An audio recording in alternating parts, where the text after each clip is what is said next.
আল্লাহ যে নেয়ামত দিয়েছে এই নেয়ামত তুমি বর্ণনা করো। অনেকে আছে আল্লাহ নেয়ামত দিলে ওটা প্রকাশ করতে চায় না, এটা আল্লাহ পছন্দ করে না। মানে আপনি যদি অনেক সম্পদশালী হন, আপনি সুন্দর পরিচ্ছন্ন জামা পরবেন, মানুষকে দান করবেন, আপনার বাড়ি ঘর সুন্দর হবে, এটা নিষেধ নয়, এটা ভালো।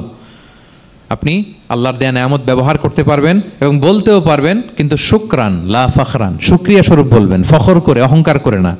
বলতে পারেন আলহামদুলিল্লাহ, আল্লাহ তাআলা আমাকে 4টা ছেলে দান করেছে, 4 জন হাফেজ, আল্লাহ তাআলা আমাকে থাকার মতো একটা ঘর দিয়েছে, একটা বাড়ি দিয়েছে, একটা গাড়ি দিয়েছে, সম্মান নিয়ে সমাজে চলার মতো আল্লাহ তাআলা আমাকে দিয়েছেন। এটা যদি আপনি শুকরিয়া স্বরূপ বলেন, এটাতে সমস্যা নেই, কিন্তু অহংকার নিয়ে বলা যাবে না।